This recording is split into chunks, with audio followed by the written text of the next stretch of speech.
you can't be a good drill rapper unless you're really drilling nowadays. That's what the climate is. That's how it is in the world. Like they putting this expectation on you. Like you gotta do that, right? And it's because things have changed overall, right? Like back then when we was young, when I was growing up in the hood, it's like you'll have a few killers in the hood. If it's 30 of us in the hood, it's probably 2 to 3 real killers. Like them the killers. Them bro, no, you know, we here, like, but bro, them the real killers. It wasn't like expected that everybody be on that. The value of life was way higher then. People weren't just eager to just go kill because niggas didn't want to go to jail and niggas, you know what I'm saying, actually have value. Now, if it's 30 of them, hey bro, 28 of them is killers. You better leave them little boys alone. They stretching shit.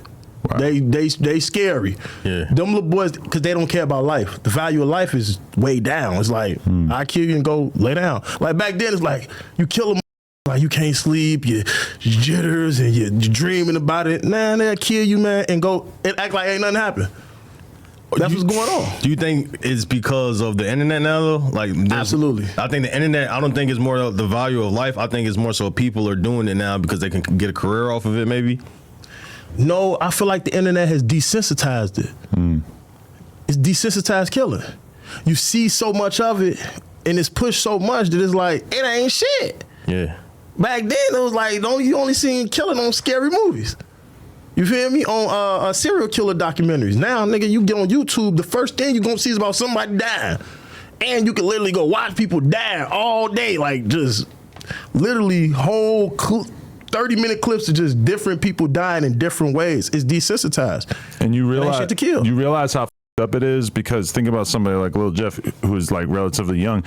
Since he first became capable of understanding what people were saying in the music he was listening to, it was about that shit. Like he grew up probably listening to Chief Keef and all this other types of shit.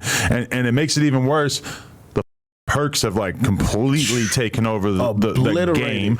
When I was talking to the dude who killed Pop Smoke on here the other day, he was saying, he's like, I barely even remember that night. I was off hella perks.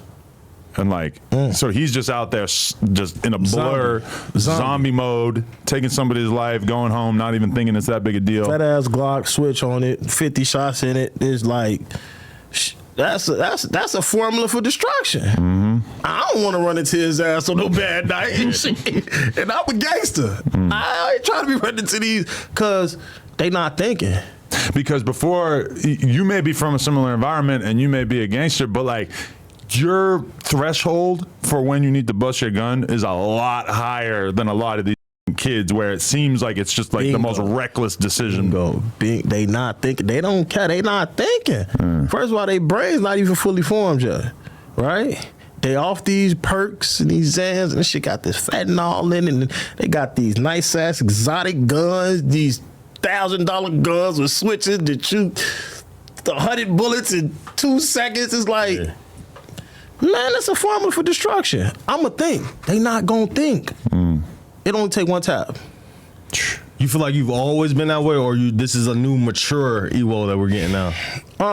Because when I seen you years ago, you was on. It seemed like you was on that shit. No, I was on that shit. You know I was on it. Yeah, I was on it. Anybody that know, anybody from Chicago that know me, I was on that, right? But I feel like there was still a higher value of life then. I still ain't wanted to go do it 10,000 years. Right? Yeah. Now, it's like the youth don't care. They don't care. They ready to crash. It's literally like they call it crashing out.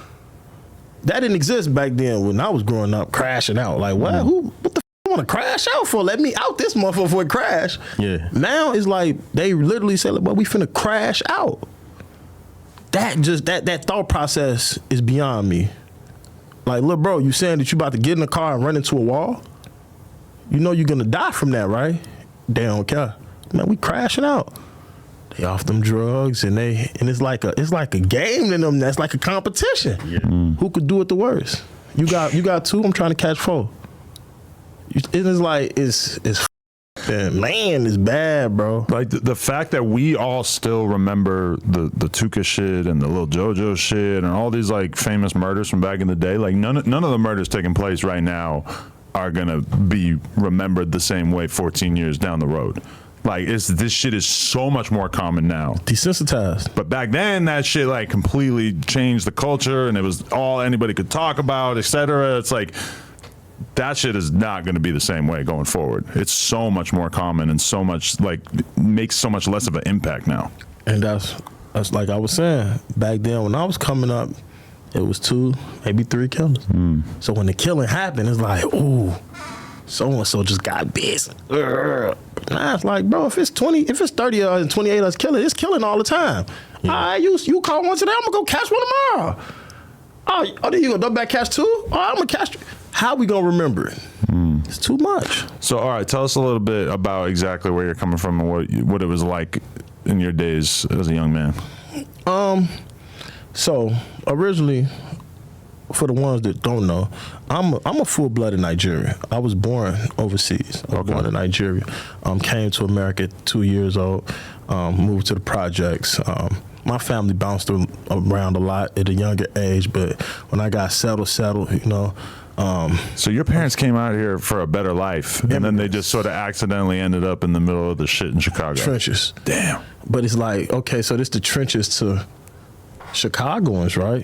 This ain't the trenches to them. Right. To them, it's like, them, right? we're having shit now. This the hill, like shit. We projects, shit. This running water. So Yeah, right. shit, this is the Hilton But at a certain time, did your parents realize like maybe this wasn't the best neighborhood? for sure.